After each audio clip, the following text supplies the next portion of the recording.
once fertile lands, till weather waged war on man.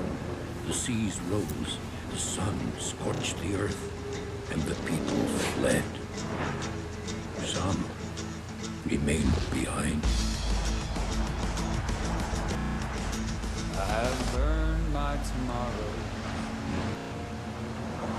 and I stand inside today.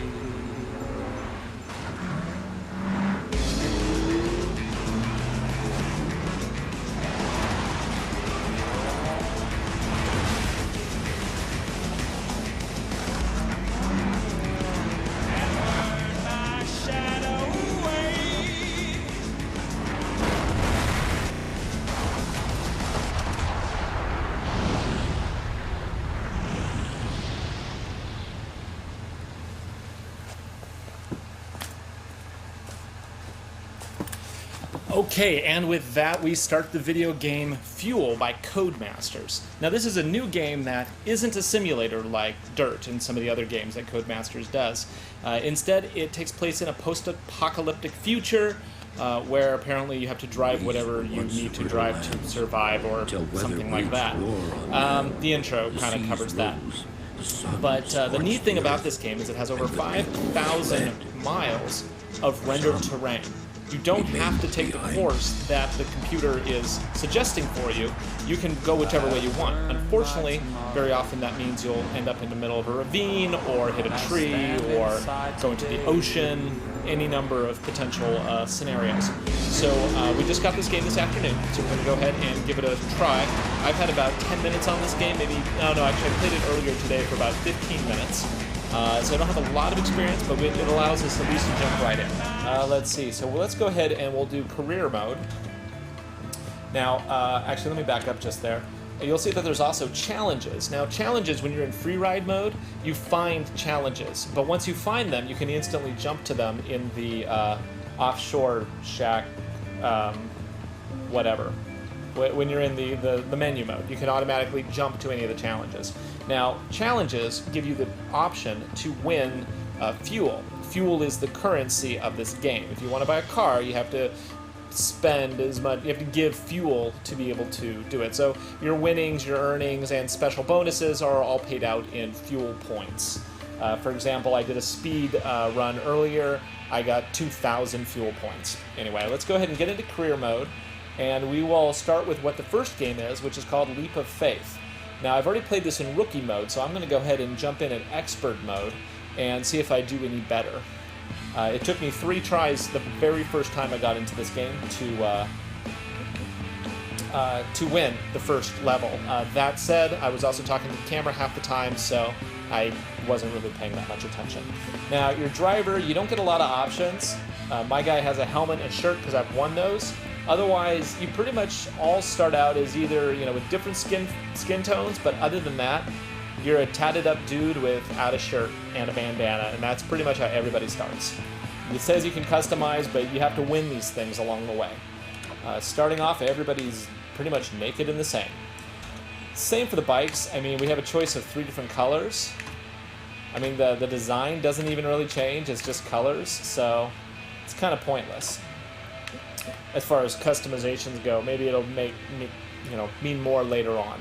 So let's go ahead and start the race, and we'll wait again for it to load. We get some nifty little stats fly across the screen as we're waiting for it to load. Apparently, I've only gone 93 miles per hour so far. That's not terribly exciting. I haven't done much free riding yet. I've only done just enough to kind of find one challenge. So pretty much every event starts the same with the helicopter dropping off where you need to be. Of course, I can hit green and it'll jump right into the start mode. Controls are similar to Forza. Hit the fuel. There's no way I've noticed to change the view unless that's an option somehow. The B button allows you to enable and disable your GPS. When you first get started, you really need the GPS on, because otherwise, being that you can drive wherever you want, there is not a clear indication as to where the actual course is. Because sometimes you'll be on an off-road thing like this, and then go into green, and then eventually end up on a road. So we basically need to follow the GPS thing. Now, if you catch a lot of air, you can actually do some tricks, which is kind of neat. You gotta watch out for those poles.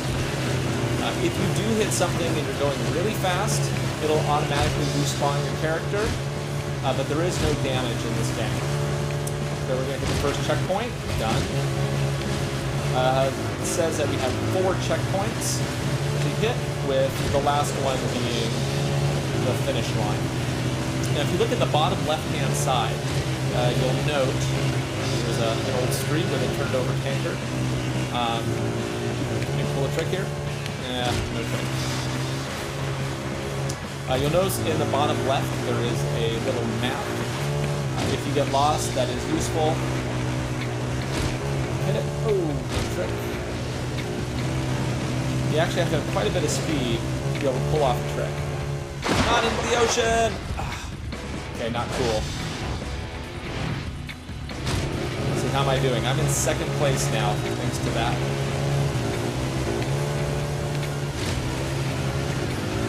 And right at the finish. Oh! Okay, so you fail. Don't win, you fail. And I came in 2nd. If I'd only made that one. Say okay, say okay. And let's go ahead and we'll return to the camp.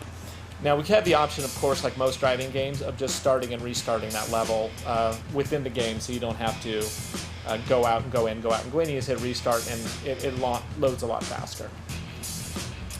So let's see.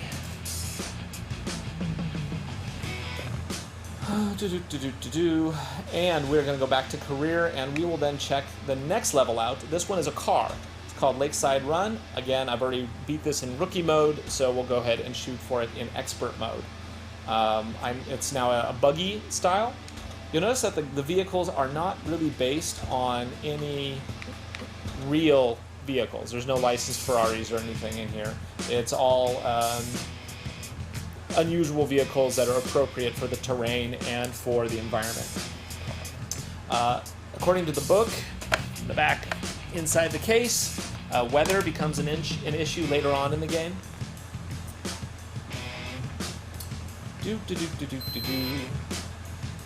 Loading, loading, loading. It's amazing, no matter how fast these consoles get, it always seems to take forever for load times. Okay. So your other controls you do have, just like in Forza, you have brake is on the left,